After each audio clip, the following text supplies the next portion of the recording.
présentation du Sommet des peuples pour la justice sociale et environnementale Rio+20. Nous allons avoir des visions diverses sur ce processus. Mais avant... Donc, je vais juste passer la parole à Nathalie pour une annonce. Oui, bonjour. En fait, le collège des rédacteurs, on a réfléchi hier suite à la séance plénière sur le travail autour de la déclaration. Et nous avons une proposition de méthodologie de travail à vous faire pour pouvoir avancer peut-être un peu plus facilement pour tout le monde, notamment les non-francophones. Alors voilà. Nous avons donc, et nous allons encore ce matin nous revoir après les sessions de travail de ce matin. Le collège des rédacteurs va se voir à nouveau pour aller jusqu'au bout des amendements jusqu'à présent à intégrer dans le texte. Et pour ne pas démultiplier les difficultés de compréhension entre nous, nous n'allons pas faire la traduction du texte à l'écrit. Ce qu'on propose, c'est celles et ceux que ça intéresse, que nous nous retrouvions devant la salle de l'hémicycle au moment du déjeuner. Et là, on ferait 3 groupes de travail, un groupe en espagnol, un groupe en anglais et un groupe en français, à partir du texte en français, mais disons que là, ça donne le temps. Donc, il y aurait un interprète, évidemment, il y a 2 interprètes. Donc le groupe en espagnol travaillerait en espagnol à partir du texte qui serait lu en espagnol. Le groupe anglais travaillerait en anglais à partir du texte qui sera lu en anglais. Et le groupe français, mais évidemment c'est plus simple, ils travailleront sur le texte en français qu'ils pourront lire eux-mêmes. Voilà, donc 12h45, je crois que c'est la fin des sessions de travail et que c'est le début de l'heure du déjeuner. On vous donne rendez-vous devant la salle de l'hémicycle. Et on nous indiquera les 3 salles dans lesquelles on peut se répartir pendant la pause du déjeuner pour pouvoir continuer d'amender et d'enrichir ensemble cette déclaration finale. Voilà. Merci et bonne session de travail sur Rio+20.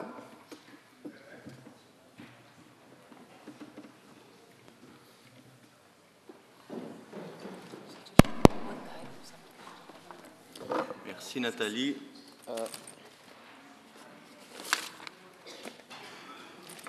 Je laisse encore 1 minute pour que vous finissiez de vous installer.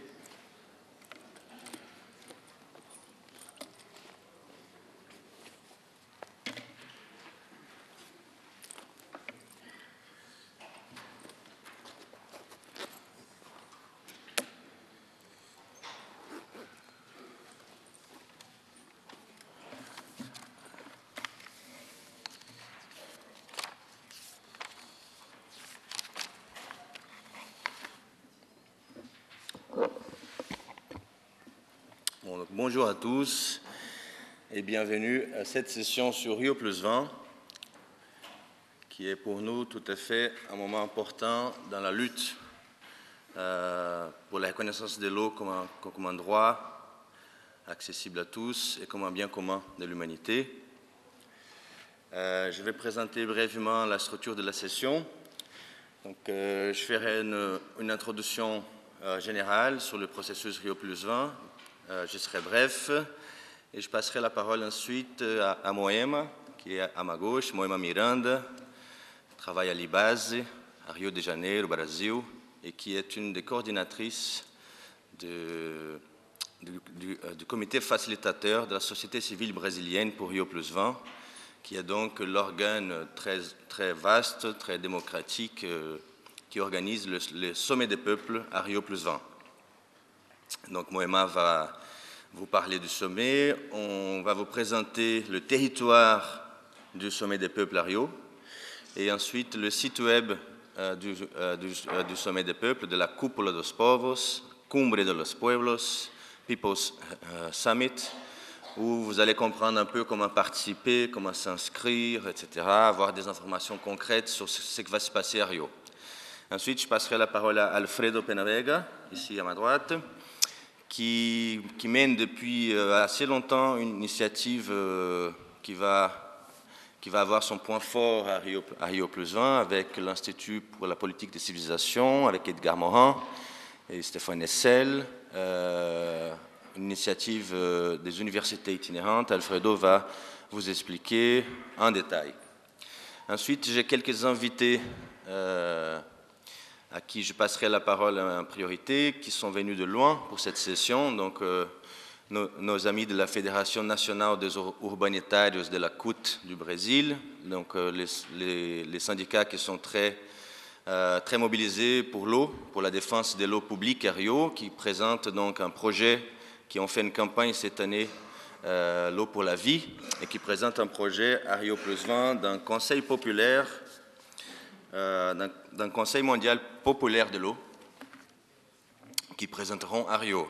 Je passerai la parole également à Otilia du réseau AIS, Otilia Cartens du réseau AIS, c'est un réseau des jeunes européens qui a envoyé des volontaires à Rio, qui a 3 personnes basées à Rio depuis 2 mois et qui participent à l'organisation du Sommet des peuples avec nous et qui organise une campagne avec plusieurs réseaux des jeunesses à Rio, sur l'eau, qui s'appelle « L'eau n'a pas de maître »,« Water has no owner »,« Água não tem dono ». Et j'ai aussi... No tiene dueño. En espagnol. Gracias, Alfredo.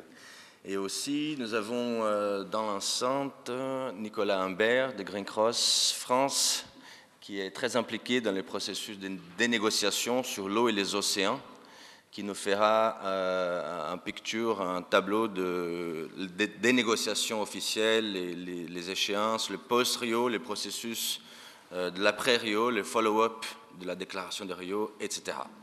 Bon. Donc, je commence. Je suis désolé pour ceux qui sont profondément connaisseurs du processus de Rio+20, mais je me permets de faire une introduction générale pour ceux qui ne sont pas dans les clous, qui ne sont pas dans les processus. Donc la conférence Rio+20, c'est 20 ans après donc, la première conférence sur le développement durable en 1992 à Rio, et 10 ans après le World Summit, le sommet mondial du développement durable à Johannesburg, qu'on appelle Rio+10. Donc c'est un pas de plus dans la définition de qu'est-ce que c'est le développement durable, comment on applique le développement durable, etc., etc. Donc ce n'est pas une COP, ce n'est pas une négociation pour un traité, comme la négociation climatique de l'UNFCCC, comme la CDB, la Convention pour la biodiversité. C'est un sommet pour penser comment sera le développement économique durable de demain. Donc c'est un peu les cadres onusiens de la UNCSD, de la Commission pour le développement durable de l'ONU, qui pose donc cette année la conférence Rio+20. Les enjeux. Rio+20 a 2 axes principaux des négociations. Le premier, c'est le contenu, c'est l'économie verte pour l'éradication de la pauvreté, c'est le thème de Rio+20. Donc, qui est très contesté, contestable, polémique parmi les organisations sociales. Je pense que Moema va vous dire un mot là-dessus, mais je me permettrai aussi de parler un tout petit peu sur ce que c'est l'économie verte et comment nous voyons ces propositions par rapport à l'eau. Et ensuite, il y a un deuxième axe de Rio+20, c'est l'axe de la gouvernance mondiale sur l'environnement, qui va commencer à Rio à poser les bases d'une réforme des organisations onusiennes qui traitent l'environnement. Donc, vous savez tous que Monsieur le Président en France et l'Europe proposent sur la table la création de l'ONU Environnement, donc une agence mondiale sur l'environnement. C'est une proposition qui vient de la présidence française, mais qui n'a pas beaucoup de chances d'aboutir. D'un autre côté, les États-Unis, le Brésil, la Chine proposent une réforme de l'UNEP, du PNUE, qui sera transformé de programme en agence. Il y a beaucoup de controverses.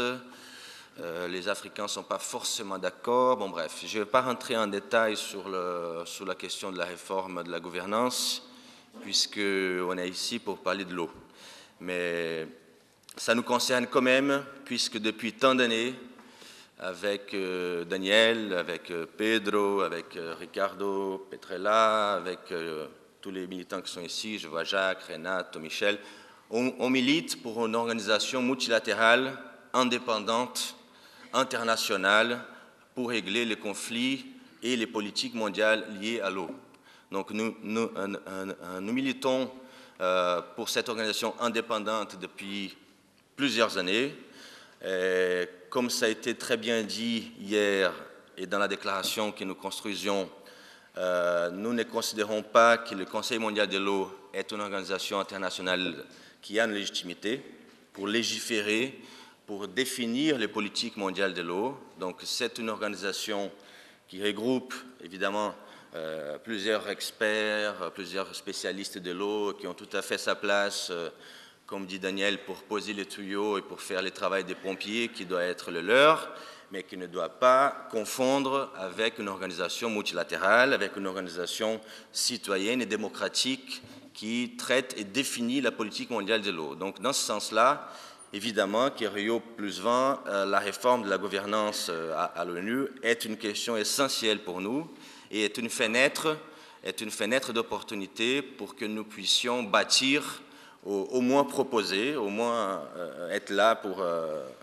se battre, pour que s'il y a une organisation, un programme, une agence pour traiter la question de l'eau à l'ONU qui naît suite aux négociations de Rio+20, que cette agence soit démocratique, soit inclusive et soit transparente. Donc c'est un grand enjeu. Je sais qu'il y a beaucoup de scepticisme par rapport au processus onusien, mais de toute façon, les positions de la société civile sont diverses par rapport à l'implication dans le processus officiel de Rio+20 avec l'ONU.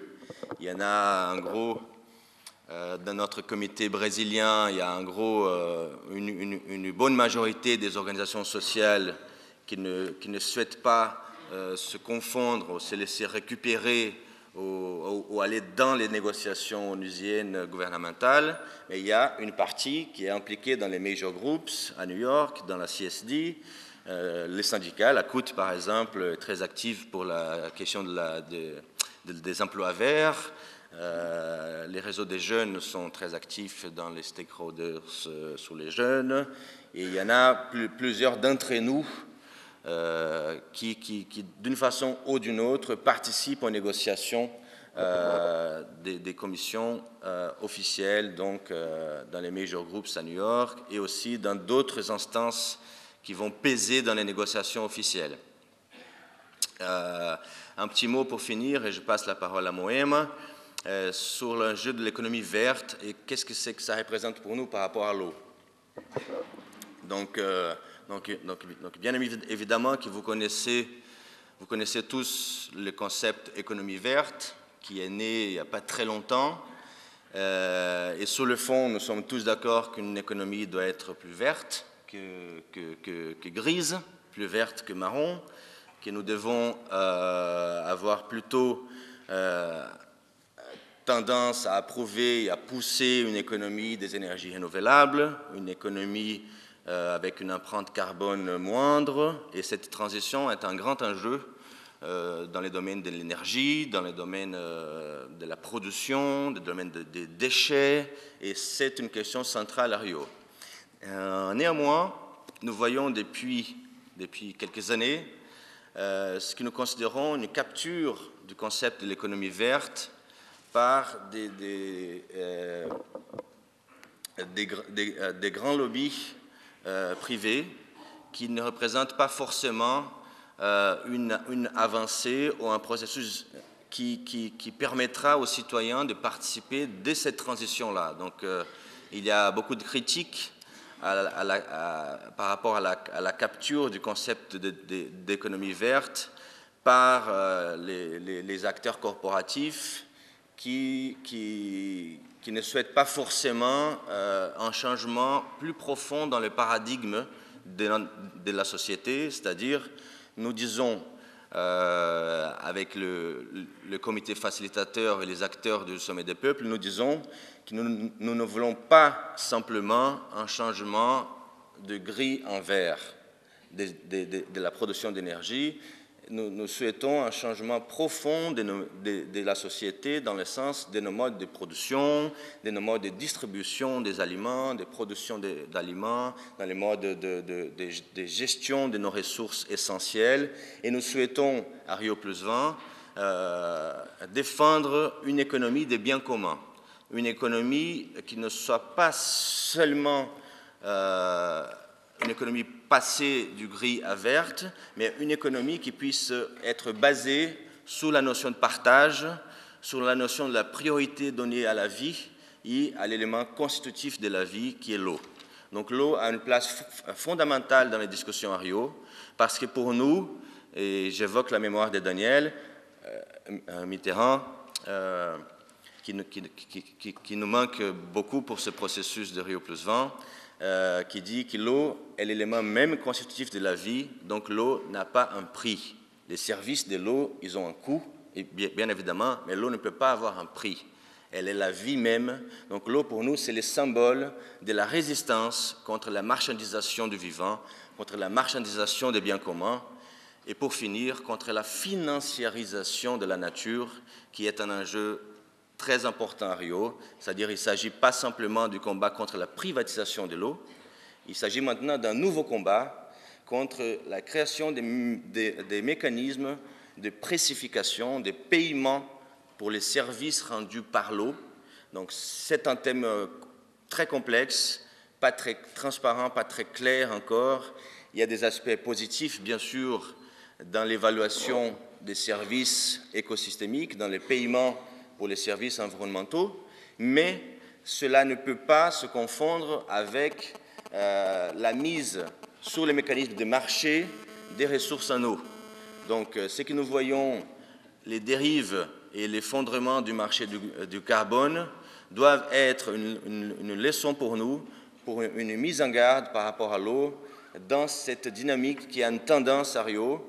Et pour ceux qui ont fait connaissance du document du PNUE, il y a un chapitre sur l'eau dans les grands documents du PNUE pour l'eau, avec deux points positifs. On s'inquiète un petit peu de l'avancée des mécanismes de précification, donc de marchandisation et de financiarisation de l'eau, qui peuvent naître à Rio, du genre le marché bleu, le blue market, la blue economy. Donc tout ça est encore très flou. Il y en a qui veulent bien accepter une blue economy, mais quid? Qu'est-ce que c'est que cette blue economy? Qu'est-ce que c'est que cette économie verte? Comment les citoyens se placent là-dedans? Nous avons une vraie impression qu'on s'éloigne du domaine du droit, c'est-à-dire qu'on met tout le problème sur la question de la finance, sur la question de l'argent, donc des capacités de financement de l'eau. Et donc, il faut trouver des mécanismes supplémentaires, des mécanismes innovants pour financer l'eau. Mais pour nous, l'eau, c'est une question de droit. L'eau, c'est une question de droit. Ce n'est pas seulement, et ce n'est pas du tout une priorité pour ceux qui défendent l'éthique de l'eau, une nouvelle culture de l'eau, la financiarisation, la création des mécanismes de marché pour réguler l'eau. Donc, nous devons être à Rio très fortement armés d'arguments et des connaissances de ce processus pour pouvoir proposer autre chose.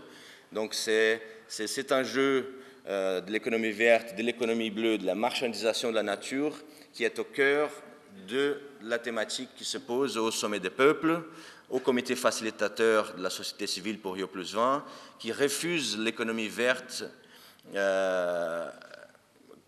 parce qu'elle avance dans la marchandisation de la nature. Donc, le sommet s'appelle, Moema va vous dire, un sommet des peuples à Rio+20 pour justice sociale et environnementale et contre la marchandisation de la nature.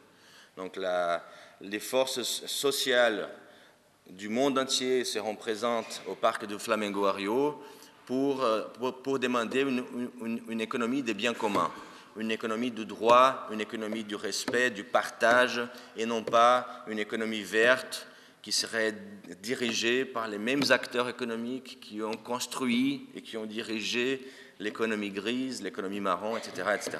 Voilà, je m'arrête là. Je passe la parole à Moema, por favor.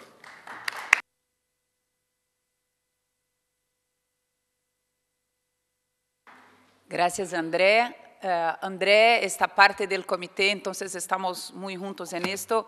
Les agradezco la oportunidad de estar aquí y de compartir con ustedes, y más que todo de hacer de este momento un momento de invitación muy fuerte para que ustedes vengan a Río, traigan sus luchas y nos ayuden a ir más allá del patamar que estamos ahorita. Ustedes saben que la idea de tener una gran cúpula 20 años después de Río 92, ha sido una idea del entonces presidente Lula, que lo ha presentado a las Naciones Unidas y que incluso ahí no tenían mucha claridad de qué tipo de evento se debía hacer. Y, por supuesto, la duda tiene sentido. Estamos en medio a una gran crisis. ¿Qué son los retos que los actores gubernamentales tienen 20 años después de Río 92 a conmemorar o, mirando al pasado, a hacer una evaluación de lo que han hecho a partir de sus compromisos? Tú puedes comprender, nosotros podemos comprender que estamos ante una situación bastante difícil para los gobiernos, ¿no? No tan sencillo sentarse y mirar de los compromisos asumidos el gran espacio que se queda entre lo que se comprometieron y lo que de hecho han hecho. Pero el tema central o uno de los temas quizás más difíciles para tratar es que esta gran crisis nos encuentra a Europa y a América Latina en situaciones bastante distintas, ¿no? Y que a un solo tiempo la solución puede parecer obvia y ser por lo tanto más difícil de enfrentar. Ustedes en Europa viven todo el momento de crisis, de depresión, de falencia de un modelo de desarrollo. Y nosotros en América Latina, y particularmente en Brasil, vivimos una especie de euforia. Vivimos una especie de euforia porque, claro, finalmente con el crecimiento de una parte de la economía y la capacidad de explotar más a los recursos naturales, con el crecimiento de la economía en China, con los programas sociales de un conjunto de gobiernos en América Latina, hay una percepción y una realidad clara de mejoría de vida de una parte grande de la población. Entonces, hay una disminución de la miseria y los nuevos pobres están pudiendo ascender a una cantidad de consumo que antes no tenían. Y por supuesto que esto es espléndido y nadie puede estar en contra. Pero la cuestión es a qué precio, y bajo qué modelo, y bajo qué lógica.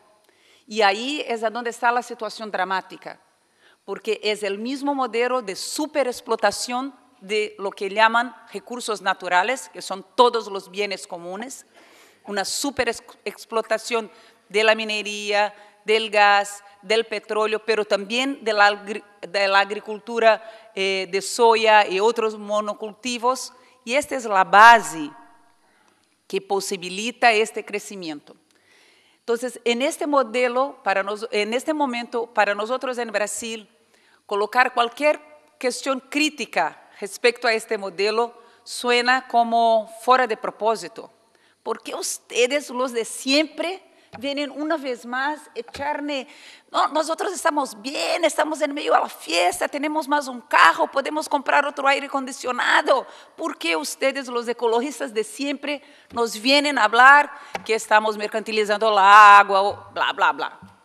Puede pasar lo mismo acá en Europa, en que la gente dice, con tantos problemas sociales, ¿por qué ustedes quieren hablar de problemas ambientales? Primero vamos a solucionar la crisis social que tenemos. No me vengan con problemas ambientales que son segundo escalón de problemas ante la crisis de desempleo y bla, bla, bla. Entonces, en este momento, con este ambiente, es a donde los gobiernos se van a encontrar y no está claro qué relevo van a dar a la cumbre oficial. Todavía no está claro. El gobierno de Brasil está poniendo gran esfuerzo para que la cumbre sea, de hecho, un momento de marco.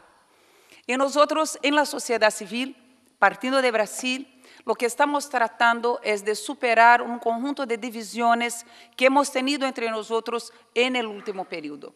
En toda la disputa en relación al clima, por ejemplo, hemos tenido 2, 3 campamentos de la sociedad civil afuera, algunas veces con marchas en el mismo día, y la Vía Campesina no estaba en el mismo espacio de otros luchadores. Entonces, estas divisiones a nosotros nos parecían que deberíamos superar en Río y que teníamos la oportunidad de construir un espacio que nos permitiera, por un lado, avanzar, por supuesto, en la crítica, porque tenemos que seguir haciéndola, hacerla bien y deslegitimar el modelo. No voy a hablar más de la economía verde porque André ya lo ha dicho y estamos bastante de acuerdo con esto, pero no es tan sencillo, miren, no es tan sencillo.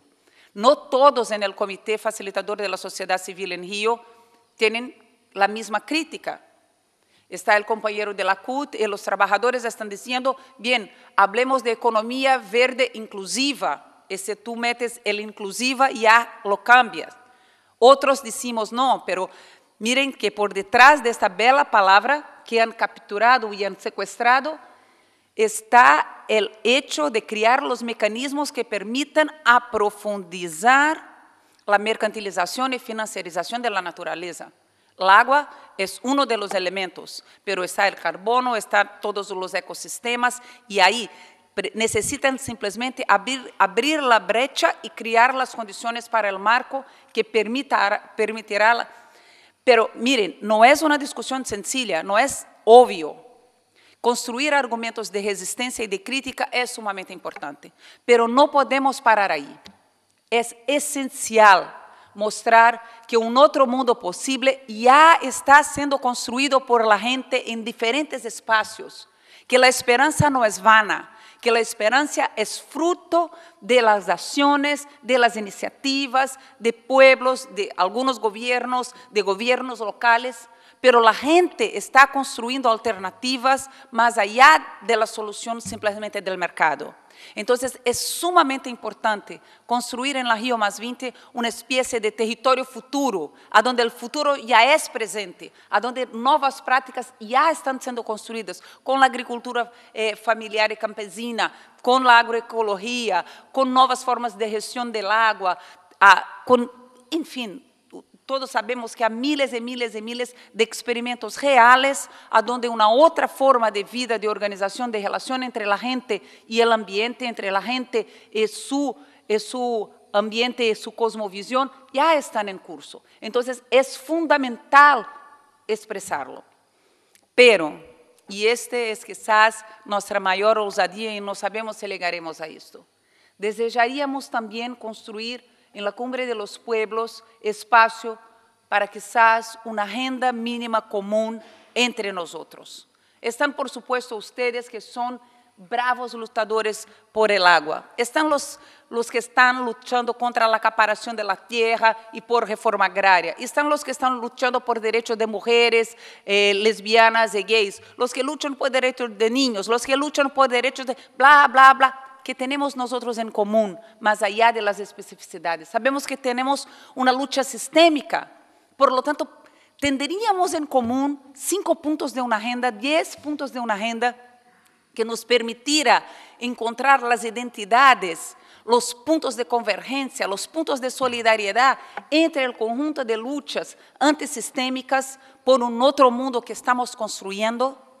Esto sería nuestro deseo, ir más allá, por supuesto, reconocer las luchas específicas, reconocer las luchas temáticas, pero encontrar los puntos comunes que nos permiten avanzar y nos permitirían avanzar hacia el futuro. Entonces, la Cumbre de los Pueblos es este espacio. André después va a presentar a dónde lo vamos a hacer, en una área bonita en Río de Janeiro, a donde ha sido el Fórum Global en 92. El Fórum Global en 92 ha sido el primer gran encuentro de la sociedad civil planetaria que se empezaba a construir. Entonces, recuperando esta simbología, estaremos también nosotros en el Aterro de Flamengo.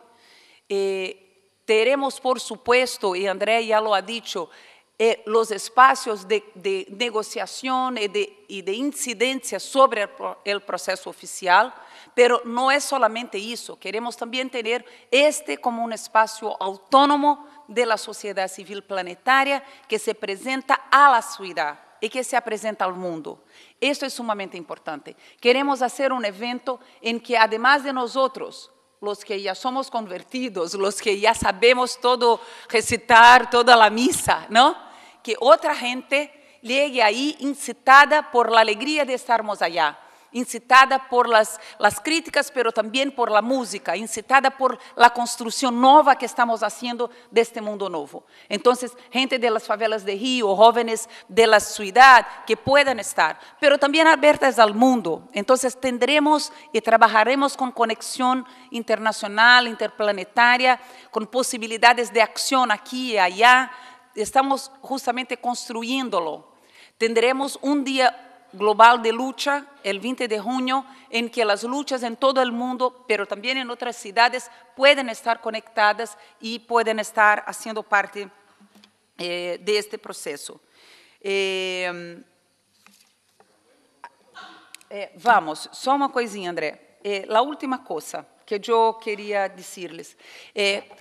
A nosotros nos parece fundamental que las diferentes tácticas, los que están más haciendo la incidencia adentro, los que están más en marchas en la calle, los que quieren hacer grandes demostraciones, que lo comprendamos como diferentes tácticas, parte de una misma lucha, y que no debe dividirnos de manera radical entre los que están adentro en el proceso oficial y los que están afuera. Las luchas en las calles deben ser las voces de los pueblos que puedan ser también y tener también una incidencia en el proceso oficial, y viceversa, y que la incidencia de la sociedad civil en el proceso oficial pueda iluminar las acciones en las calles. La última cosa, y me parece que eso es importante decir, ustedes saben que la cumbre oficial tendrá 3 días de un PrepCon, 4 días que están llamando de días sándwich, y después empieza la cumbre de los jefes de Estado, ¿no? En estos días sándwich, las Naciones Unidas con el gobierno de Brasil están organizando sus diálogos de la sociedad civil. Esto no es la cúpula de los pueblos. Es importante marcar la diferencia. ¿Ah? No para decirles que no estén ahí, pero para comprender qué es. Es como ellos comprenden, saben que no pueden poner la sociedad civil afuera, van, por supuesto, a tratar de domesticarla. Entonces, tendrán el momento de los electos, sus electos de la sociedad civil, llaman sumidades, optaron por 8 temas para estos diálogos, 4 días, 8 temas, 4 en la mañana, 4 en la tarde, y van a invitar las sumidades para cada día y tendremos más otros representantes de la sociedad civil. De este diálogo debe salir algo para ser llevado a los jefes de Estado. Es un espacio también importante, está siendo organizado por la sociedad civil. En el Comité Facilitador de la Sociedad Civil hay dudas entre participar o no. Nosotros todavía estamos ahí participando para tentar influenciar en la forma para que de hecho podamos escuchar la diversidad de las voces, pero hay que comprender en qué marco esto se da. Es importante influenciar y los que puedan, de hecho, deben estar ahí. Finalmente, el Comité Facilitador de la Sociedad Civil en Brasil es construido por prácticamente todo el espectro de la sociedad civil.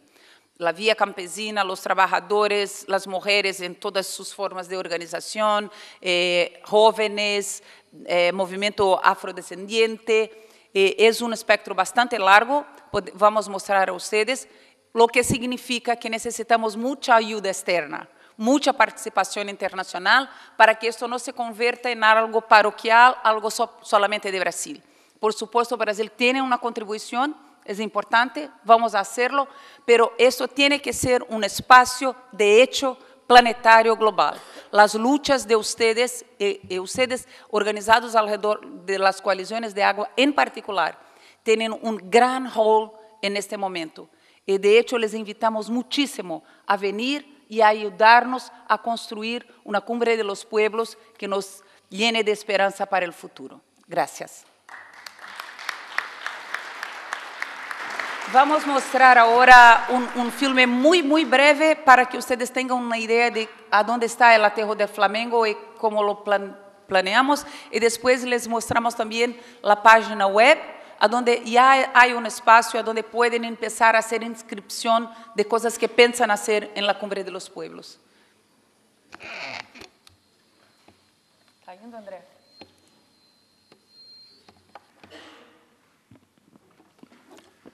Bon, je vais commenter un petit peu moi-même peut-être. Donc là, c'est le parc du Flamengo. Vous voyez le musée d'art moderne, qui sera le territoire central du Sommet des Peuples, avec ce qu'on appelle le territoire du futur. Donc aussi la zone de communication et presse, l'administration du sommet. Donc c'est un très beau musée fait par Niemeyer. C'est un espace privilégié, très populaire à Rio, d'où on circule des milliers de personnes par jour. Donc là, c'est l'extérieur du musée qui va être un territoire associatif, divers et vaste, avec une TV couple dos povos, Internet libre, toute la galaxie qui milite pour les logiciels libres, pour les communications alternatives, les radios communautaires. Là, vous voyez le Vivo Rio, qui est un grand espace pour 3000 personnes, où on va faire l'assemblée permanente, les grandes assemblées, des territoires autour du musée aussi qui vont servir pour l'alimentation, comme par exemple le Brasil Rural Contemporâneo, qui est une grande foire d'agriculture familiale.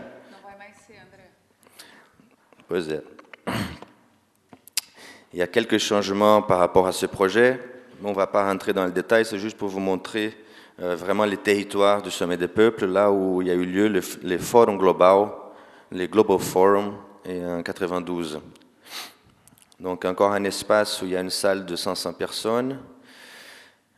Là, c'est prévu le pavillon bleu, donc le pavillon de l'eau, que nous avons inscrit dans le projet, qui sera dans cet espace, pas forcément là, dans ces deux cercles. Il y a des demandes diverses pour ces espaces. Et malheureusement, le réseau de l'eau n'est pas assez fort à Rio, politiquement, au Brésil. Mais l'espace est très grand. Vous allez voir maintenant comment ça continue dans toute la plage du Flamengo, jusqu'à l'autre côté de la plage. Alors, un grand problème pour nous, ce sont les campements.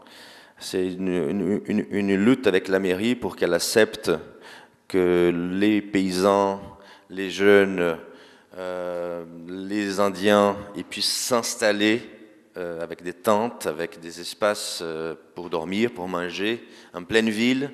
C'est pas simple, on est en train de négocier. Mais là, tout autour du parc, donc ce que vous voyez là, c'est la plage du Flamengo et le parc de Flamengo. Il y aura donc des espaces culturels, des espaces de débat, des concerts, des manifestations culturelles. Là, c'est le campement Carioca, le campement des Indiens, qui est prévu dans cet espace. Mais les campements, comme je vous ai dit, c'est notre plus grand problème avec la mairie pour l'utilisation de l'espace. Donc, ce n'est pas encore décidé. Ce que vous voyez là, c'est un projet exécutif qui a été présenté au gouvernement brésilien, qui a été approuvé par les gouvernements brésiliens, mais qui ensuite, il y a des changements variés pour l'utilisation des espaces, parce que c'est un espace protégé comme un patrimoine historique national. Donc, plein de contraintes d'occupation de cet espace. Mais en gros, nous disposons d'un bord de mer, d'un front line de 6 km à peu près. Donc c'est grand, c'est populaire, c'est central, les transports sont directement reliés. Par opposition au sommet officiel qui se situe à 40 km de centre-ville, dans un bunker, dans un lieu très difficile d'accès par les transports publics, où ça va être très sécurisé, donc ce ne sera pas du tout un espace citoyen, un espace de participation. Voilà. Donc on prévoit le transport par des voitures électriques, des vélos, un libre service bien sûr. il y a un plan de gestion des déchets pour avoir 0 déchet pendant le sommet, fait avec les catadores, les recycleurs brésiliens, qui vont, donc on espère faire du compostage, du recyclage des déchets solides. On souhaite un sommet sans boissons plastiques, sans bouteilles plastiques, donc des fontaines publiques avec des verres retournables, donc des contenants retournables pour éviter de jeter sur la plage de Flamengo des milliers de bouteilles plastiques. Donc nous travaillons avec les réseaux de l'eau pour ça.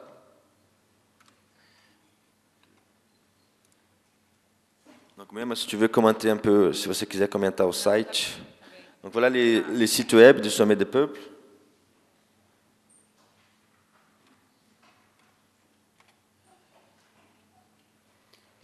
El site todavía no tenemos en francés, pero esperamos muy en breve tenerlo también en francés.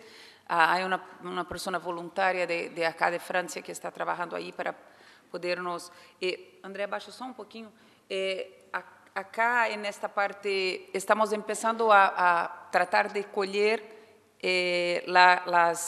no es todavía una inscripción, pero la gente que ya tiene planes de qué desea hacer en la Cumbre de los Pueblos, se puede enviar sus informaciones. Es bastante interesante porque entonces, como estamos ahorita, como ha dicho André, finalizando el diseño del territorio, se puede incorporar todavía proposiciones e ideas.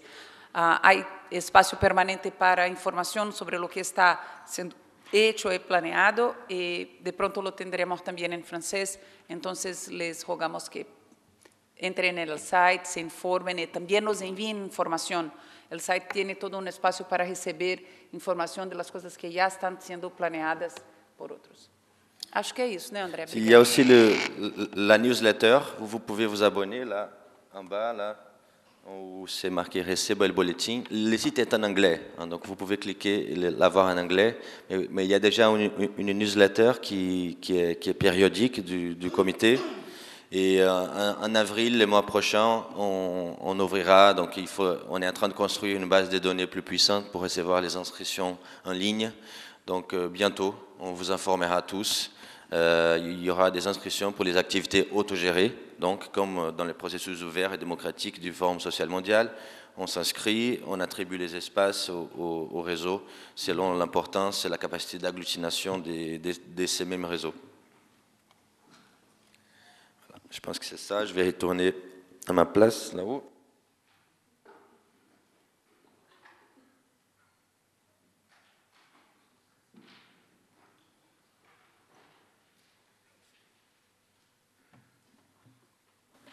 Bon, Alfredo, tu te présentes, s'il te plaît.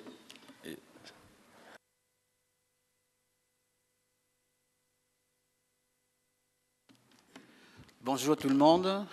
Tout d'abord, je tiens à remercier l'invitation que m'a fait la Fondation France Liberté pour être ici ce matin et puis échanger avec vous les initiatives que nous avons également pour Rio Plus 20. Et je suis donc le directeur scientifique de l'Institut international de recherche politique des civilisations. C'est un institut qui est à l'origine né d'un réseau d'à peu près 380 chercheurs et 50 universités par le monde. C'est un institut qui est présidé par Edgar Morin, et dont nous avons également 4 vice-présidents, dont un vice-président brésilien, le sénateur Cristóbal Buarque. Alors, donc ce matin, l'idée c'est de pouvoir vous faire part que depuis 2010, nous sommes impliqués du point de vue de la réflexion et concernant justement le modèle dominant et la façon comme nous, on peut justement proposer une voie. Et le livre d'Edgar Morin, La Voie, résulte en quelque sorte de pas mal de discussions que nous avons eues au cours de ces universités internationales d'été que nous organisons tous les ans avec le soutien de la région Poitou-Charentes à Poitiers. Et depuis 2010, nous avons décidé effectivement de nous préparer pour Rio. Et je ne vais pas rentrer dans le détail sur le fondement de notre démarche et pourquoi. Et André et Moïma sont bien exprimés à peu près quel est l'esprit. Mais toutefois, pour ceux qui souhaiteraient connaître pas le point de vue total de l'institution, je vous dirai après comment vous pouvez le faire, mais mon point de vue, bien que c'est un point de vue individuel, mais bon, a été nourri effectivement par toutes ces réflexions depuis 5 ans. Je vous renvoie au site de l'IRIS. Vous connaissez l'IRIS, mais pour ceux qui ne le connaissent pas, c'est donc l'Institut des relations internationales et stratégiques. Et là, vous allez il y a un dossier dans le site web, et le dossier, c'est un séminaire qu'ils ont fait le mois d'octobre autour de la ville au cœur du développement durable. Et donc, moi, j'avais été invité pour justement parler de Rio Plus 20, et j'avais donné quelques raisons pourquoi Rio Plus 20 pourrait être effectivement une excellente opportunité pour nous. Donc ça, c'est, si vous voulez, c'est à peu près, si vous allez dans ce site, vous allez voir à peu près l'opportunité de Rio Plus 20 et évidemment aussi quelques critiques par rapport à la manière comment ce sommet est organisé. Alors, je voudrais ensuite dire deux petites choses qui quand même ont un fond philosophique, mais que ça vaut la peine de le garder pour penser après. D'une part, je dirais cette petite phrase, tout courte, mais qui a beaucoup de sens par rapport aux choses que nous sommes en train de faire, c'est de dire que, attention, le pire n'est jamais sûr. Le pire n'est jamais sûr. Donc, pour l'instant, les choses sont très ouvertes.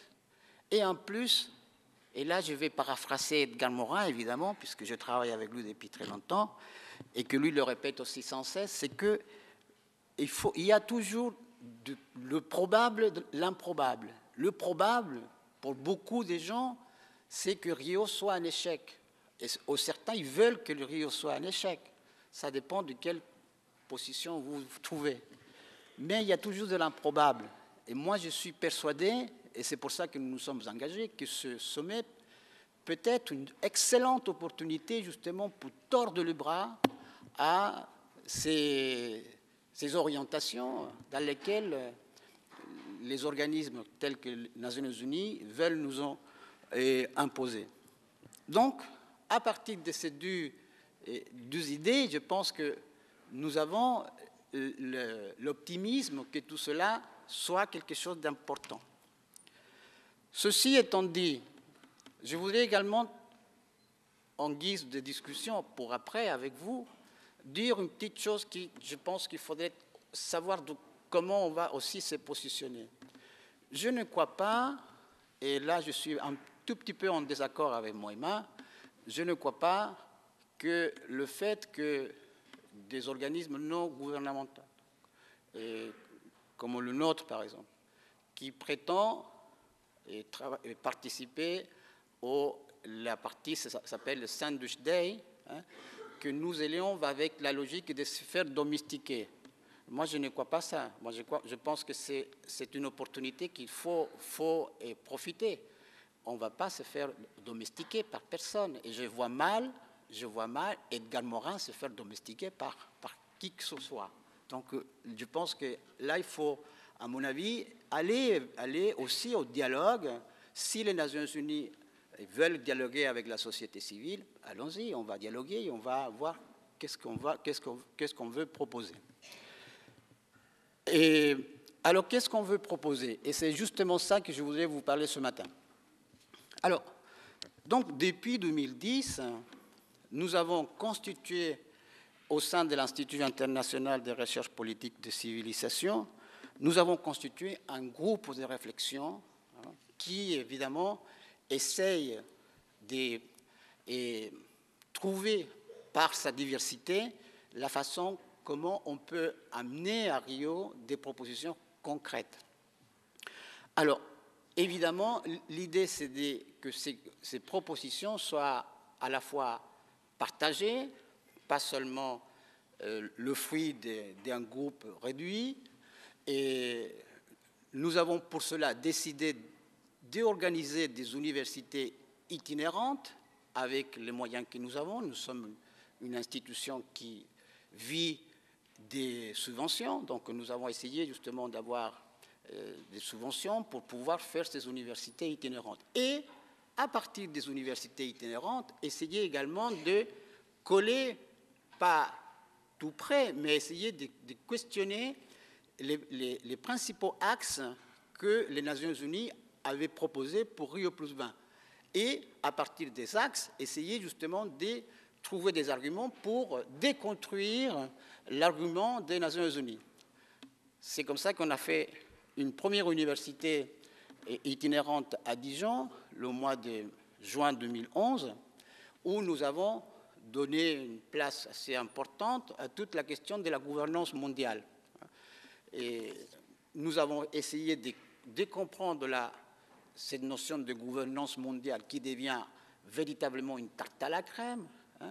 On a essayé justement de déconstruire ces notions de gouvernance mondiale et voir effectivement qu'est-ce qu'il y a là-dedans et comment les différents défis, et je vais également tout à l'heure montrer quels sont ces défis, comment à travers ces défis on pouvait effectivement avoir une autre proposition, une autre vision de cette gouvernance homogénéisante qui est proposée depuis très longtemps.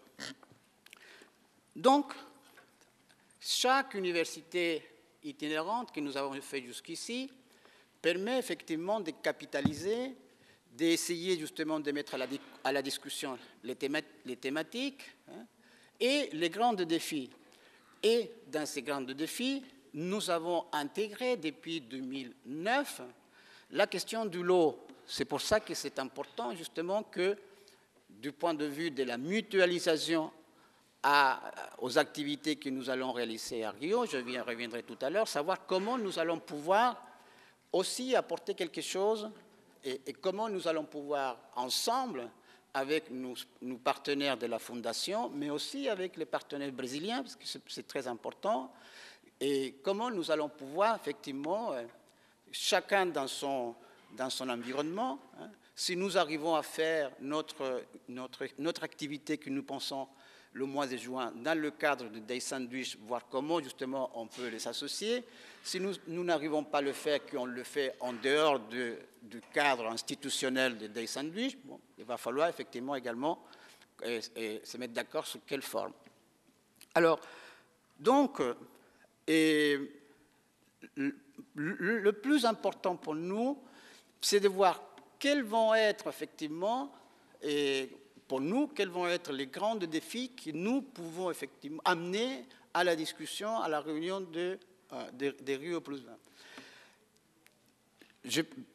Pour l'instant, et je suis d'accord également avec André et avec Neumann, pour l'instant, il ne faut pas se laisser enfermer par l'histoire de l'économie verte.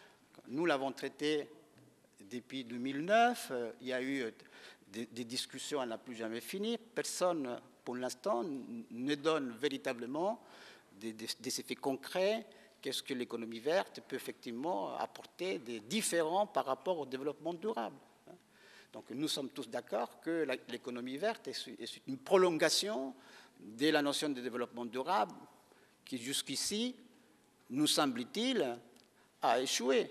Si on fait l'état actuel de la planète, 20 ans de développement durable, et les résultats sont assez minces. Et la preuve, c'est que les Nations Unies n'ont pas fait le bilan de 20 ans de développement durable, parce qu'on aurait dû commencer par ça. Faisons le bilan, et en fonction du bilan, voyons effectivement quelles sont les choses là où on a véritablement avancé, si le développement durable est le modèle, le vrai modèle des substitutions au modèle dominant, néolibéral, et tout ce que vous connaissez. Donc, alors pour faire plus court, puisque évidemment il y a plusieurs collègues qui veulent parler. Non, c'est simplement, je te coupe juste une seconde, c'est qu'il faut absolument qu'on laisse un petit quart d'heure pour pouvoir discuter avec la salle. Il nous reste un petit quart d'heure, donc il faut absolument qu'on puisse échanger. Vous avez probablement des questions. Donc c'est important qu'on puisse se faire ce petit temps d'échange. Je suis désolé. Alors, donc, pour aller plus vite, nous allons aller à Rio avec 2 propositions. Les porteurs de la proposition, de ces 2 propositions, c'est Edgar Morin et Stéphane Hessel. Nous allons faire un séminaire international, soit à l'intérieur, soit à l'extérieur, ça on verra, le 18 et le 19 à Rio. Et bon, pour les axes de discussion, pour la démarche que nous voulons justement utiliser à ces séminaires, je vous envoie directement, et comme ça on fait court et on laisse la place pour la discussion, puisque c'est ça l'idée. Je vous renvoie directement à notre site qui vient d'être ouvert. Donc voilà le site. Ah super, voilà, très bien, très bien. C'est sûrement Vladimir. Je vois Vladimir quelque part. Donc c'est dans ce site, dans le site que vous voyez, vous allez trouver non seulement notre démarche, vous avez la proposition, vous allez trouver également le programme, et en plus, vous allez également trouver à partir de la semaine prochaine les 2 propositions que nous allons faire à Rio. Et donc, on vous propose de participer, donner votre point de vue concernant ces 2 propositions.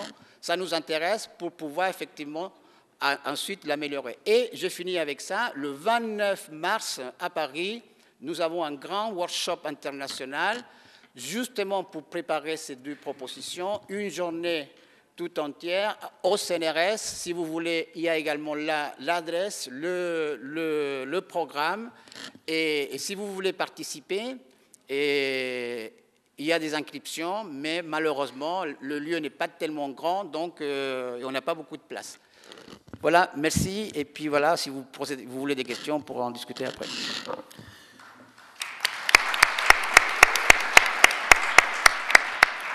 Merci Alfredo.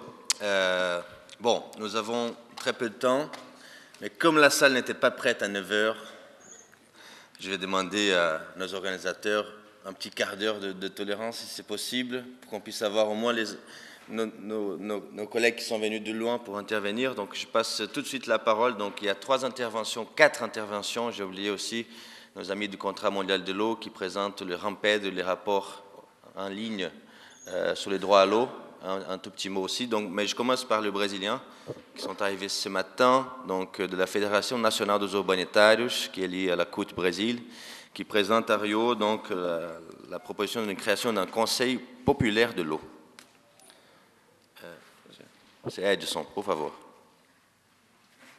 Portunhol, dá para arranhar portunhol ou não? Bon, si la traduction est trop mauvaise, je ferai un consécutif. Alô. Tem que falar em português. Será que consegue traduzir? Est-ce que les traducteurs sont prêts pour le portugais? Est-ce que vous pouvez essayer ou pas?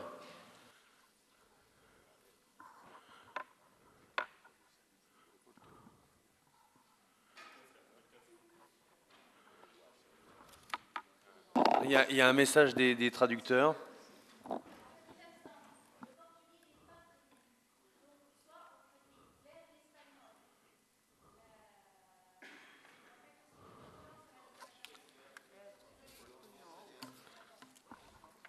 Tudo bem?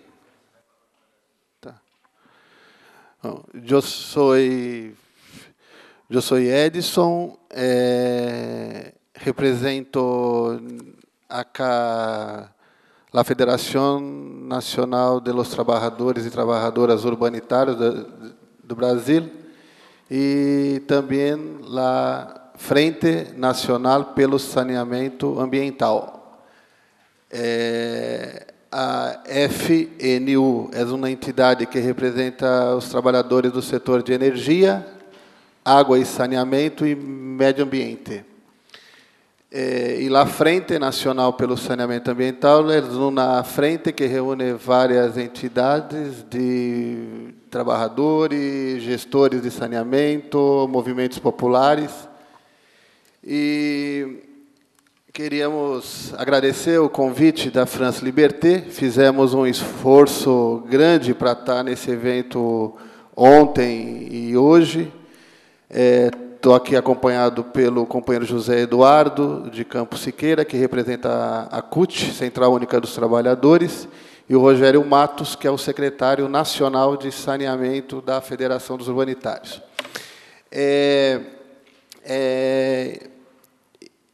Nós achamos que é estratégico, importante para a vitória da sociedade, dos movimentos,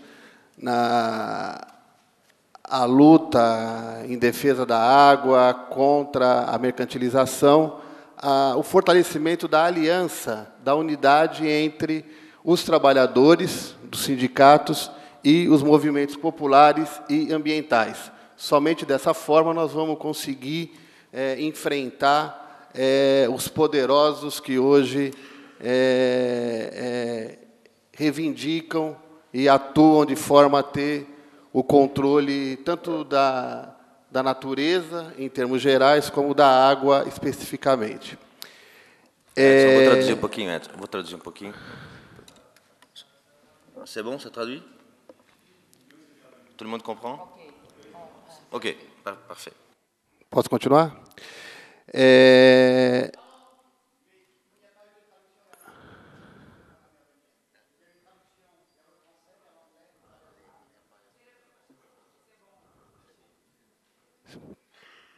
Posso continuar, André?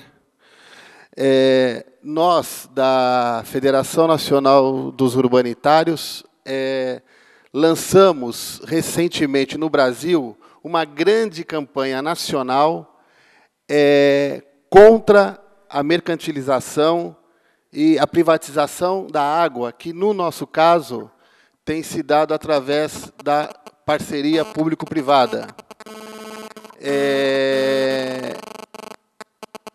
Nós defendemos contra a privatização que a saída para universalizar o acesso aos serviços de saneamento só será possível com o saneamento e a água em mãos públicas, né? Nós não acreditamos que as pessoas do mundo vão ter acesso à água e ao saneamento se tiver os serviços privatizados, tá certo? Estamos trazendo para esse evento, André, companheiros e companheiras, uma ideia para que se inicie nesse fórum uma discussão sobre a criação de um Conselho Mundial Popular da Água.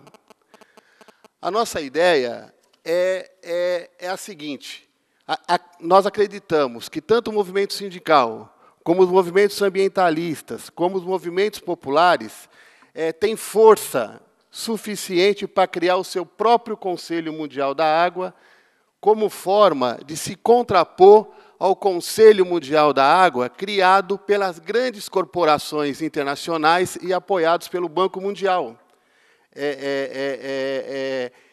Esse conselho tem que ter como uma das suas premissas a defesa da água e do saneamento em mãos públicas, deve ter como sua premissa a garantia de que todo povo do mundo tem acesso aos serviços e à água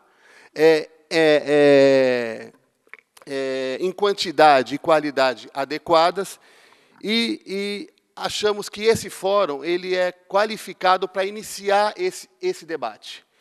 Por fim, a gente queria pedir e convidar as entidades que estão aqui, e em particular a France Liberté, para que nos associe a nós, para que na Rio+20 a gente faça uma oficina sobre a questão da mercantilização e privatização da água, né?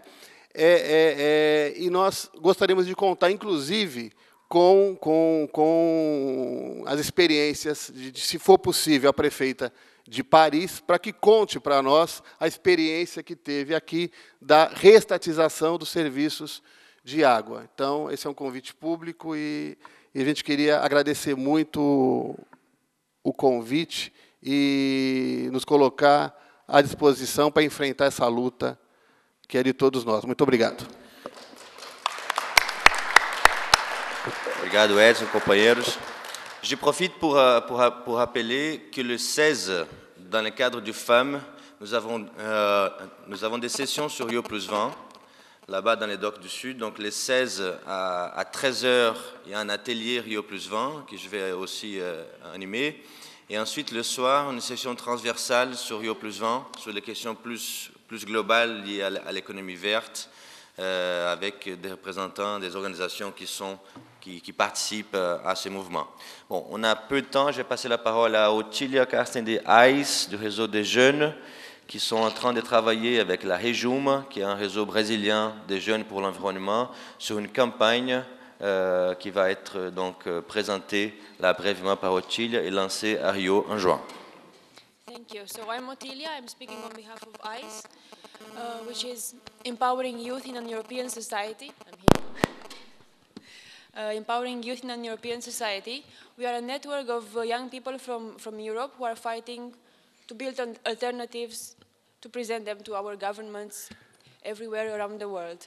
Right now we have in Rio three members, the delegation, who is working for the People Summit. We'll be working there with our contact to see what's happening in Rio for the People Summit, so that we can also establish local actions and get the voice of the people in Europe heard in Rio.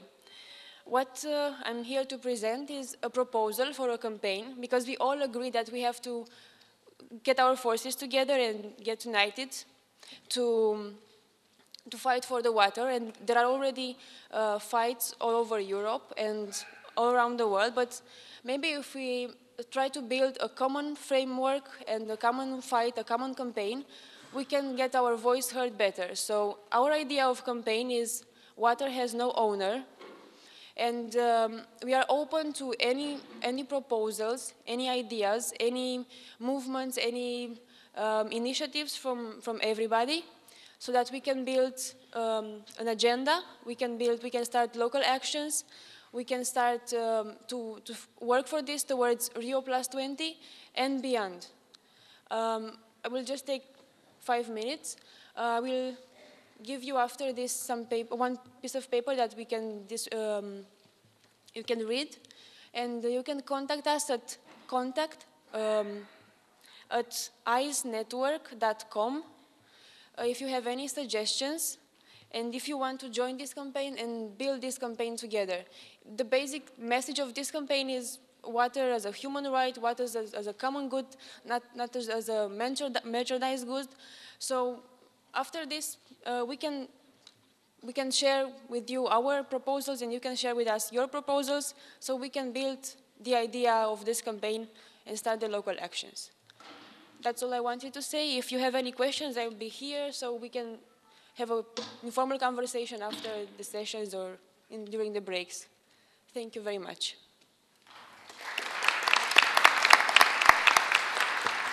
Thank you, Otília. Donc, je passe la parole à Nicolas Imbert, donc le directeur de Green Cross France, qui est accompagné aussi des collègues de Green Cross International, qui va nous faire en 5 minutes, s'il te plaît, Nicolas. Donc, on essaye de tenir le temps, mais un commentaire sur le processus, sur le process, comme on dit. Tout à fait. Merci André. Je vais être effectivement relativement court et concis pour laisser le temps à la discussion, aux questions. Un sujet qu'il nous semble intéressant d'évoquer pour Rio, c'est l'eau et les océans. D'arriver à rétablir une continuité, une transversalité entre l'eau telle qu'on peut l'aborder à l'échelle de la rivière, l'eau telle qu'on peut l'aborder à l'échelle du fleuve, les zones littorales et plus globalement les océans. Les questions qui se posent sur ces sujets-là sont des questions de gouvernance, de légitimité des autorités, des questions également de pollution de l'océan. On a tous entendu parler des sacs plastiques et des continents qui se promènent sur les différents sujets, le fameux continent de sacs plastiques, et des questions également de prévention des conflits, d'accès à la zone littorale, également de conflits d'usage, notamment à proximité immédiate des côtes. On a également entendu parler, c'est des conflits qui deviennent de plus en plus prégnants, des routes nord sur l'Arctique, éventuellement des routes sud sur l'Antarctique, et également de problèmes d'exploitation offshore ou à proximité immédiate des territoires. Il y a un format qui se prête particulièrement bien pour travailler sur une nouvelle gouvernance et sur des avancées très concrètes, très pragmatiques sur ces sujets. C'est le format de la PrepCom et des journées sandwich dont vous parliez tout à l'heure. Deux dates que je voudrais soulever, la date du 16 juin et la date du 19 juin, qui sont des journées importantes pour les océans. Ce qu'on espère et ce qu'on a envie de voir émerger concrètement à Rio, c'est qu'on parle et qu'on reconnaisse cette transversalité et l'intérêt de s'intéresser à la zone littorale de la même manière et avec la même rigueur que ce qui est en train d'émerger actuellement sur les fleuves et sur l'accès à l'eau. C'est également qu'on se mette à travailler très concrètement de la préservation et de l'usage raisonné des ressources. Ça veut dire travailler sur l'agriculture et l'eau, travailler sur l'agriculture et la pêche et l'eau, travailler également sur les usages industriels et qu'on intègre la question de la biodiversité, de la préservation des écosystèmes comme étant à part entière dans les zones littorales. Un dernier point par rapport aux outils économiques et par rapport à ce qu'il est possible de faire sur la société civile. Il existe de nombreux fonds et outils de levier d'investissement de solidarité sur le sujet. On a l'impression qu'ils ne sont pas tous efficaces et que souvent ils servent beaucoup quelques intermédiaires, mais pas forcément l'usage sur lequel il est conçu. Rio est le moyen de remettre à plat les modes de financement et de regarder si les objectifs correspondent bien à ce qu'on veut en faire. On a besoin sur ce sujet de se fédérer, on a envie de travailler sur le sujet, on se mobilise notamment autour de Jean-Michel Cousteau, notre président pour la France, et on le voit aussi autour de Green Cross International pour faire avancer ce sujet. On a besoin de vous, on a besoin de travailler ensemble.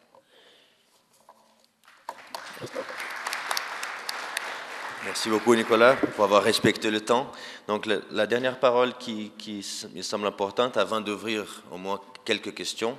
Donc, avec nos amis du Contrat mondial de l'eau, Rosario, Anne, oui. Oui, bonjour. Je suis Anna Boisdenot, je travaille à l'Institut européen de recherche sur la politique de l'eau. Et donc, on a lancé l'initiative de Rampèdre, qui se veut être un rapport mondial permanent en ligne sur le droit à l'eau.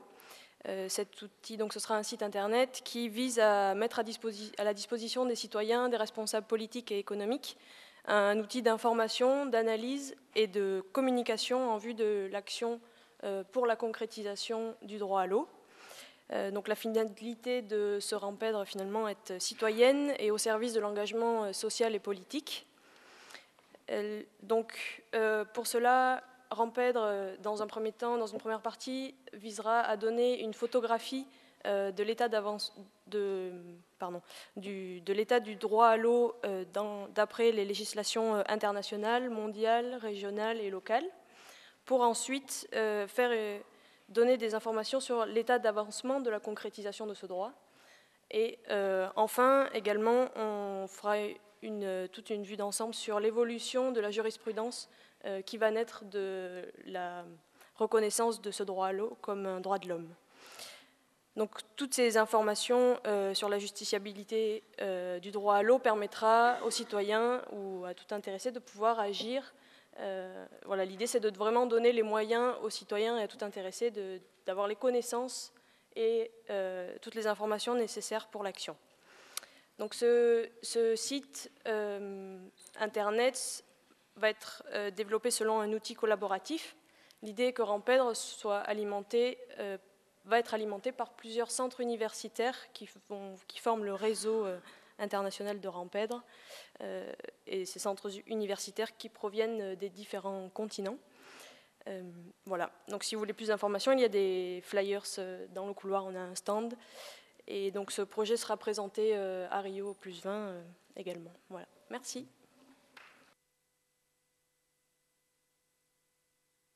Bon, je vais ouvrir quand même on prend 3 questions. Après, bon, on est à vous dans le couloir, pendant le déjeuner, dans la session du 16. J'ai Pedro, donc après Sophie. On commence par là.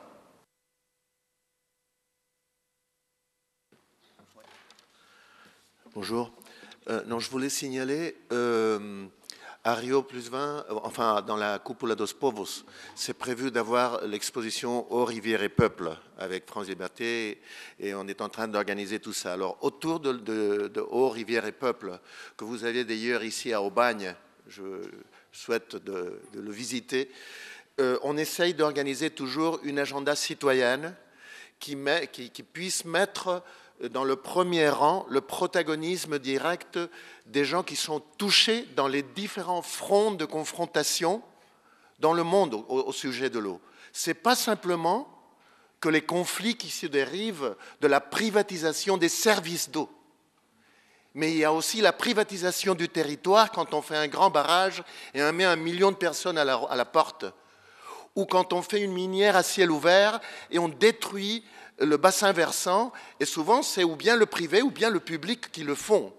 Et donc quand on s'adresse à faire cet agenda citoyen, où les gens qui sont en conflit, qui sont souvent des conflits environnementaux et sociaux en même temps, non ? C'est là qu'on voit que la question de la privatisation ne se mène pas simplement sur la question du service, qui est très important, ou de l'accès, mais aussi sur la question de les écosystèmes, les rivières et aussi les territoires. Les gens sont déplacés, sont démunis de l'essentiel pour pouvoir vivre, et pas simplement à travers les services urbains qui sont finalement privatisés, mais à travers aussi de la privatisation de plus basique pour la vie, des écosystèmes eux-mêmes et du territoire. Alors j'espère que cet agenda citoyen, on pourra l'organiser et écouter les témoins directs des différents fronts de lutte qui sont en train de mettre le profil, disons, de l'agenda qu'on doit s'adresser pour confronter le néolibéralisme qui est l'empire un peu dans le monde, non ? Oui, je vais me permettre de répondre 30 secondes. Pedro, rassure-toi, nous avons fait un processus depuis octobre, la première rencontre de préparation de Porto Alegre en octobre, ensuite en janvier au Forum social mondial thématique et aussi avec des membres du comité facilitateur. Nous avons déjà un grand groupe d'organisations locales et internationales qui composent un groupe sur l'eau, qui travaille pour le pavillon de l'eau dans le sommet des peuples. Et il y a Via Campesina, le MAB, nos collègues qui luttent contre le barrage, contre l'aspect écologique de la ressource, de l'accaparement de la terre. Et nous avons aussi, comme dit Moema, le souci de ne pas se renfermer dans la question de l'eau, mais il faut chercher la transversalité avec les autres luttes. Il faut chercher dans l'assemblée permanente qu'on aura au sommet des peuples, poser ces questions pour une vision politique de faire autrement cette transition vers un monde durable.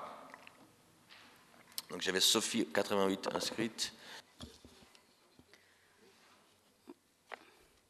Et puis on va arrêter là, je suis désolé, mais on doit finir en 3 minutes. Okay. Merci André. C'est des questions très pratiques pour voir un peu concrètement comment on peut faire les passerelles et impliquer et mettre la question de l'eau un peu plus au cœur justement de cette mobilisation qui est en cours. Au niveau du pavillon de l'eau, comment concrètement est-ce qu'on peut, tu mentionnais que la place de l'eau était encore assez faible et que politiquement il n'y avait pas assez de mobilisation aujourd'hui. Comment concrètement est-ce qu'on peut s'impliquer, rejoindre ça et faire les passerelles ? Est-ce qu'il y a des documents qui peuvent être partagés là-dessus pour qu'on voit comment on peut rentrer un petit peu là-dedans. Par rapport aux journées sandwich, il y a 8 sujets qui ont été évoqués. On sait qu'il y a un lien sur eau et océan, etc. Est-ce qu'on pourrait avoir quand même la liste des 8 sujets pour voir quels sont les angles qui sont proposés aujourd'hui liés au sujet de l'eau? Et par ailleurs, du coup, si j'ai bien compris, tout ça va être porté au niveau de la journée avec les chefs d'État. Est-ce qu'il y a une représentation de la société civile sur la base des groupes majeurs de l'ONU, en fait, où les ONG vont avoir un siège avec les peuples indigènes, etc., etc., enfin les 9 groupes majeurs de l'ONU, comment tout ça est un peu calé, si vous avez des précisions là-dessus. Merci. Mon intervention rejoint un peu celle qui vient de précéder, c'est Sylvestre. Sylvestre, oui, je pense que vous avez été très clair et merci à tous. Très bonne présentation de ce que nous souhaitons faire ensemble. Les objectifs, nous les partageons, ils sont parfaitement énoncés, c'est très bien. Maintenant, c'est une question de tactique. Est-ce que donc on a le sentiment ensemble qu'on peut, dans le sommet des peuples qui précède, parvenir à des déclarations très fortes, très structurées pour ce que nous souhaitons, hein, tout ce qui a été dit, je ne le rappelle pas, ça c'est un point, qui servirait de base de référence, une plateforme de travail pour les mois et les années à venir, comme vraiment déclaration très forte, très structurée. Ensuite, deuxièmement, dans ces fameuses journées sandwich, est-ce qu'on va faire des propositions en référence à la déclaration qu'on aura élaborée lors du Sommet des peuples? Je crois que c'est fondamental. Et puis, est-ce que, alors ça c'est une question tactique, est-ce que ça rejoint ce qui vient d'être demandé par juste avant moi là, est-ce que et comment allons-nous porter dans le forum officiel après, enfin le sommet des gouvernants, est-ce qu'on pense qu'il est utile et possible de mettre un peu de verre dans le fruit, c'est-à-dire dans le draft qui va servir de document au chef d'État. Est-ce que vous pensez qu'on peut modifier, parce qu'au chapitre 3, il parle d'économie verte, effectivement, est-ce qu'on peut introduire des germes de déstructuration là, en introduisant économie du bien commun et du partage, etc. Dans le cadre 5, il y a des paragraphes sur l'eau, il y a des paragraphes sur les océans, on en a parlé. Est-ce qu'on peut introduire, moi je vois des tas de choses, et je ne suis pas le seul, où on pourrait introduire déjà des ferments de discussion et de disputes au sein des nations ou pas? Quelle est la stratégie? Parce que est-ce qu'on va là ou est-ce qu'on ne va pas jusque-là? C'est ça que je veux savoir. Merci. Je suis désolé, mais là, j'ai la régie qui me dit qu'il faut qu'on termine. Je prends une dernière question. Monsieur s'était inscrit en premier. Oui, très rapidement, puisque je ne rentrerai pas dans le détail, puisqu'effectivement, il y aura d'autres lieux de pouvoir intervenir, non seulement dans le cadre du FAM, mais y compris dans d'autres réunions par la suite. Donc l'information que je tenais surtout à faire passer, c'est que la CGT, première organisation syndicale française, s'inscrira pleinement dans cette démarche alternative du Rio plus 20, et qu'aujourd'hui elle émet de grandes réserves sur sa participation sur l'aspect gouvernemental de ce Rio plus 20. Voilà. Je passe la parole à Moema pour un commentaire. Sí, sí. Yo sé, no tenemos más tiempo, muy corto. Yo estoy completamente de acuerdo contigo que tenemos que tener una estrategia con muchas tácticas y no tratar de dividir, pero al revés, sumar fuerzas. Entonces, me parece que está súper bien, como tú has dicho, que ustedes hagan un pabellón del agua con muchas actividades, que de ahí se pueda sacar una declaración muy fuerte, el trabajo que ya está siendo hecho aquí, que se pueda sumar en esto, que después en los días sándwich tengan una referencia en esta misma declaración y eso es lo más importante, la disputa por la declaración oficial no será solamente en Río, ya empieza ahora, porque el draft 0 ya está siendo discutido desde el año pasado. Entonces, para la intervención en el documento oficial, no podemos esperar a Río. Tenemos que crear estrategias para incidir en el proceso de discusión del documento oficial. La primera versión ya está, la segunda versión será discutida en Nueva York ahora en marzo, tendrá un otro PrepCon en abril y este que será en Río, antes de los días sándwich, ya será la última versión. Entonces, para incidir en el documento oficial, tenemos que tener una táctica que ya empieza desde ahora con los que están haciendo la discusión afuera. Entonces, es una combinación de la discusión en la sociedad, con una declaración fuerte suficiente para espalhar y toda la gente lo conozca y de ahí impulsar y afectar también a la negociación oficial. Disculpen por el tiempo, lástima. Vengan a Rio, por favor. Tout simplement, c'est très court, c'est une phrase. Je pense que du point de vue également stratégique, et je joins tout à fait ce que dit monsieur, ce serait pas mal justement d'essayer de voir, d'essayer se concerter avant entre nous et essayer de peut-être proposer à une figure intellectuelle qui est très, très, très connue au Brésil et qui est très écoutée, demander à Edgar Morin d'être le porteur d'une proposition et que ce soit une proposition de l'ensemble des participants, à la fois des associations, fondations, mais qui aillent dans la direction que nous souhaitons. Donc voilà une idée. Okay, je suis vraiment désolé pour tous les autres qui n'ont pas pu s'exprimer. Il y avait plusieurs mains levées, mais nous avons du retard parce qu'à 9h, j'étais là à 9h, il n'y avait personne dans la salle, donc on n'a pas commencé à 9h. Mais on vous invite donc à s'informer plus, à venir aux sessions du 16 dans les femmes. Donc il y a 2 sessions, je rappelle, à 13h30 un atelier de discussion et puis une session plénière le soir à 19h. Et puis nous sommes, Mohem, moi, Alfredo, ici jusqu'à la fin de l'après-midi pour des questions. J'annonce que l'atelier va commencer tout de suite, dans 5 minutes. On fait 5 minutes de pause pour les traducteurs. Et on commence là tout de suite l'atelier sur la gouvernance, la démocratie et territoire face à l'exploitation des ressources naturelles. Donc on est en plein dans les sujets évoqués par Pedro, par d'autres, sur les défis liés à l'exploitation minière, à l'orpaillage, etc. Donc avec José Araya, de Observatorio Ciudadano de Chile, et Viviana Salazar, de la Corporación Ecológica y Cultural Penca de Sabilla de Colombia. Donc 5 minutes et on recommence.